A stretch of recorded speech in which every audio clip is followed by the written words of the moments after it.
next topic. We have to study again the same topics, spherical mirrors, but now we will study some of the properties of spherical mirrors. Some of the properties of spherical mirrors. First of all, let us consider a concave mirror. I have drawn here a concave mirror. I need not to explain now what is concave mirror, whose inner surface is polished to reflect light rays. And you know this CP is the principal axis. If it has been observed experimentally that all the light rays which fall parallel to each other on the surface of concave mirror, like this one ray is parallel to this, and this ray is parallel to this, and these rays are parallel to principal axis, this CP line. And also you can take another side, like this light ray is parallel to this light ray, and this light ray again parallel to this CP line. CP means principal axis. So it has been observed experimentally that all those rays which fall are parallel to the principal axis, after reflection they pass through only one point. After reflection they pass through only one point. That point is known as principal focus. Like it will reflect back from this point like this, and it will also reflect back from here, this point, and this will also reflect from this point, and this light ray will also reflect back from this, and this light ray you can also draw arrows of reflection. This light ray also reflect from this light ray also reflect from this. So I think the concept is clear to you. Notice down, these light rays are parallel to principal axis. When they fall parallel to each other on the surface of the concave mirror, after reflection they pass only one point, like this point. This is the point after reflection they are passing through. We denote this by capital F, and this capital F is known as principal focus. It is noted as capital F. So I think the definition is clear to you now. How can we define principal focus? We define principal focus as all the light rays which fall on the surface of the concave mirror parallel to principal axis. After reflection they pass only one point. That point is known as focus. So from this you can define all the light rays which fall on the surface of the concave mirror, after reflection they pass through only one point. That point is known as principal focus. Again you can see this line is parallel, this is parallel, this is parallel. To whom these light rays are parallel? Principal axis. So when they reflect back, they pass through one point, like this point. This point is known as principal focus. Okay, now here is one other term we can define. What is meant by focal length? Focal length is the distance between the pole and the principal focus. So this distance, if this is the point and this is the P, so this distance from here till here is known as focal length.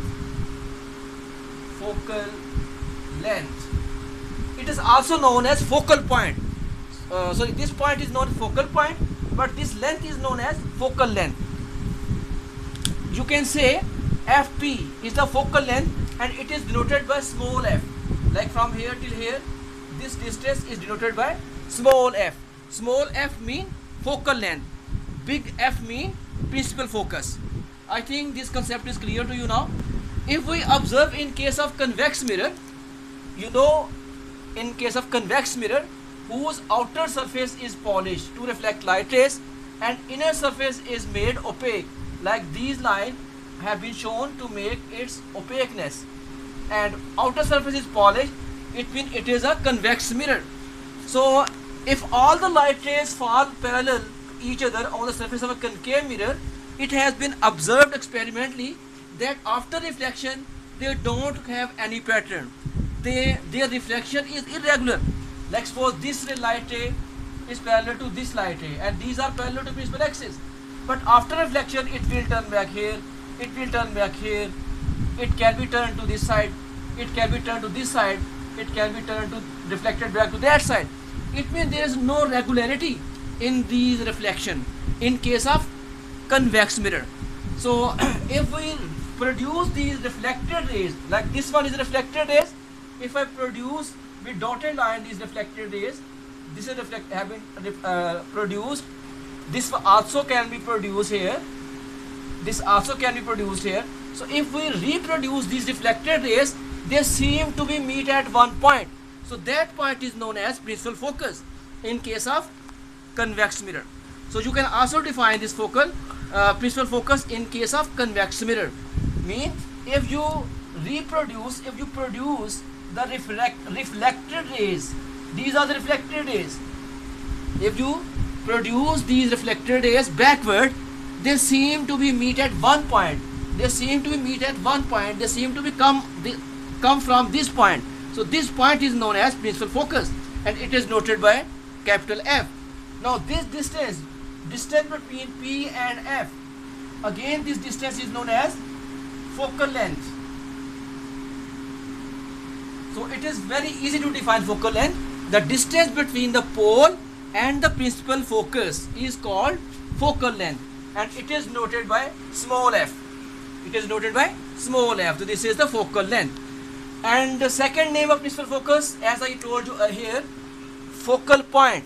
Also remember, examiner can also ask you what is meant by focal point. So they are same meaning.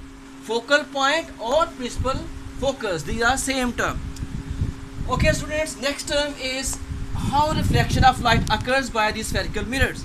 Okay, so if you observe, suppose I have this as I have explained here, suppose I have first convex mirror.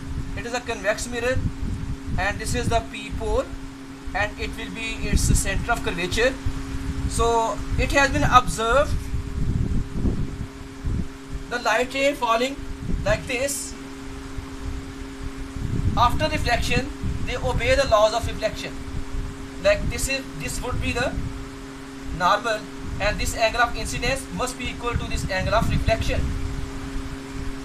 And suppose another light ray fall like this in parallel.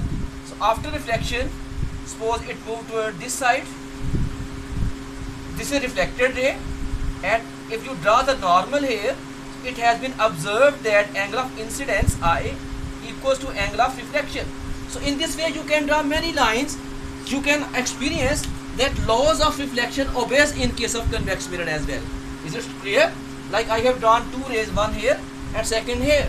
This is incident ray, and now it is the reflected ray. If you draw the normal, this is the normal.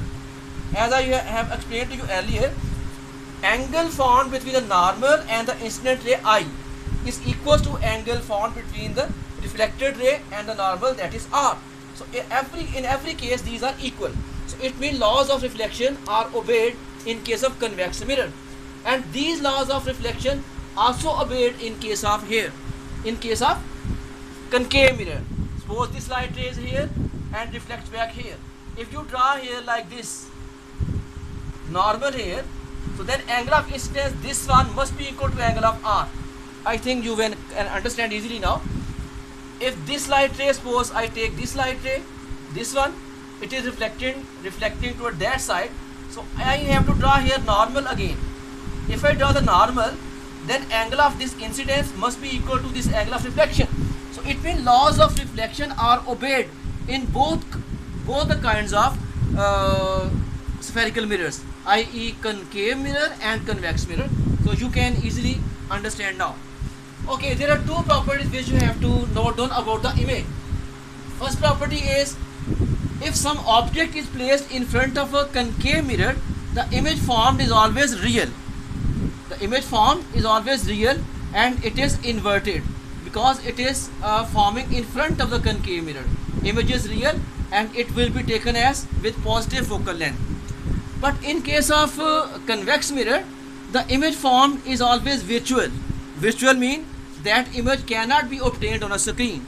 So this is the case of convex mirror, in which the image does not form like a real. So virtual image is formed in case of convex mirror, because the principal focus is not inside the principal focus like away from the real intersection of the light rays. If the light rays are intersecting then the light rays should be reflecting toward that side. So they seem to be coming from this point. So that's why the image formed is not real. Image is always visual in case of convex mirror. That's all.